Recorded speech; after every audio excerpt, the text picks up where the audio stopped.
নিজের এই 5টি কথা কখনো কাউকে বলবেন না। নাম্বার 1, আপনি কোথায় কখন কার কাছে অপমানিত হয়েছেন এটা কখনোই কাউকে বলতে যাবেন না।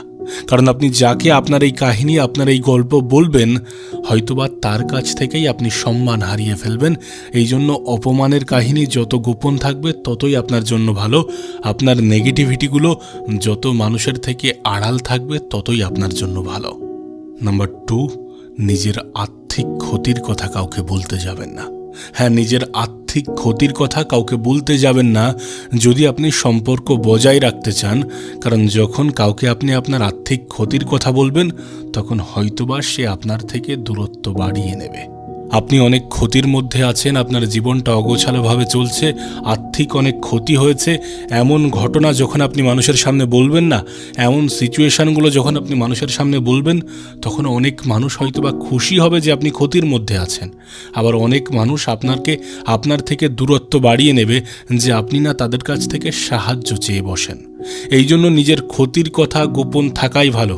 আপনি আর্থিক ক্ষতির মধ্যে আছেন, ঠিক আছে, সেটার সংশোধন যতটা সম্ভব নিজে বার করার চেষ্টা করুন। এমন কারোর কাছে সাহায্য চেয়ে বসবেন না যেখানে সাহায্য পাওয়ার পরিবর্তে অপমান পাওয়া যায়।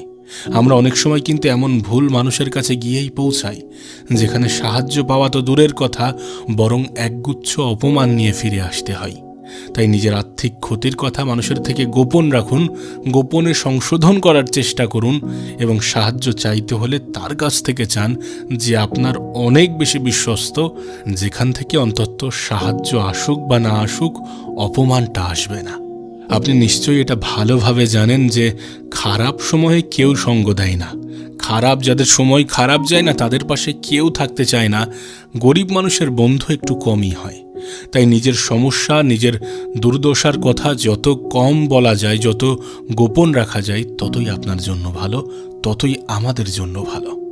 নাম্বার 3, আপনার কাছে কত টাকা আছে, আপনার ব্যাংকে কত টাকা আছে, আপনি কোথায় কত টাকা বিনিয়োগ করেছেন, কোথায় কত টাকা ইনভেস্ট করেছেন, আপনার পরবর্তী প্ল্যানিংয়ে আপনি কত টাকা ইনভেস্ট করবেন, এই সকল জিনিসগুলো মানুষের কাছে বলবেন না, মানুষের সাথে বলবেন না। ঠিক যেমন মানুষ খারাপ সময়ে ছেড়ে চলে যায়, ঠিক তেমনই মানুষ কিন্তু অন্যের ভালোও সহ্য করতে পারে না।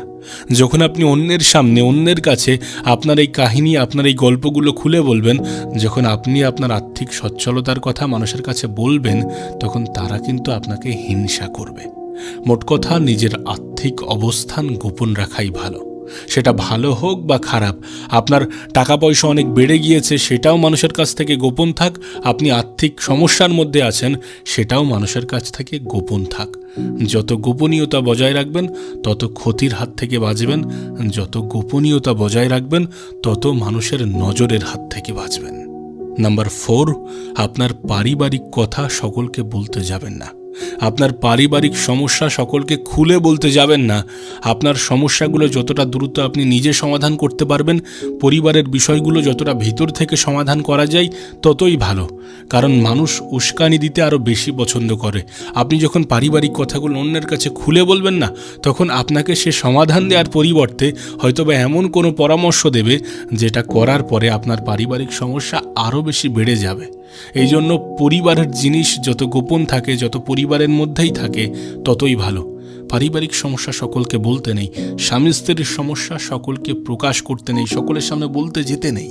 আমরা যখন আমাদের পারিবারিক বিষয়গুলো বাজারে তুলি, আমরা যখন আমাদের পারিবারিক বিষয়গুলো মানুষের সামনে অনেক বেশি আলোচনা করি, তখন তারা আমাদের উইক পয়েন্টগুলো জেনে যায় এবং মানুষ যখন দুর্বলতা জেনে যায় তখন দুর্বল জায়গাতেই আঘাত করে। এই জন্য পারিবারিক বিষয় গোপন থাকাই ভালো। পরিবারের সমস্যা পরিবারের মধ্যে মেটানোই ভালো, ঘরের ভিতরে মেটানোই ভালো। এবং নাম্বার 5, আপনার ফিউচার পরিকল্পনার কথা, আপনার ভবিষ্যৎ পরিকল্পনার কথা কখনো কাউকে বলবেন না। আপনি কাল কি করতে যাচ্ছেন, আপনার আগামী পদক্ষেপগুলো কি, আপনি ভবিষ্যতে কি কি করবেন, আপনার স্বপ্ন, আপনার লক্ষ্য, এগুলো সকলকে বলার কোনো প্রয়োজন নেই। যতক্ষণ না পর্যন্ত এগুলো বাস্তবায়ন হচ্ছে ততক্ষণ তো বলা উচিতই নয়। সত্যি বলতে ভবিষ্যৎ পরিকল্পনা যত বেশি গোপন থাকে তত বেশি সেটার উপরে কাজ করার আগ্রহ তৈরি হয়। যখন মানুষ সবাই জেনে যায় এটা, তখন একটা ভিতর থেকে ভয় তৈরি হয়।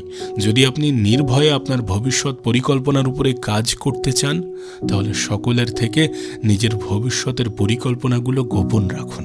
দেখুন, শুনতে খারাপ লাগলেও আজকের দিনে মানুষ যতটা সুপরামর্শ দেয় তার থেকে অনেক বেশি কুপরামর্শ দেয়। মানে আপনি হয়তোবা আপনার গল্প, আপনার ভবিষ্যৎ ফিউচার পরিকল্পনার কথা বললেন, সে হয়তোবা এমন কোনো নেগেটিভ কথা বলে দিল আর আপনার মধ্যে ডাউট তৈরি হয়ে গেল। আপনি ভাবলেন যে না, এটা হবে না, এইভাবে হবে না। সো ভবিষ্যৎ পরিকল্পনার কথা যতটা গোপন থাকে ততই ভালো, মানুষের কাছ থেকে যতটা আড়াল করা যায় ততই ভালো। এই 5টি বিষয় গোপন রাখুন, দেখবেন আপনার জীবন অনেক বেশি সুরক্ষিত থাকবে এবং আপনি আপনার জীবনে অনেক বেশি ভালো থাকবেন।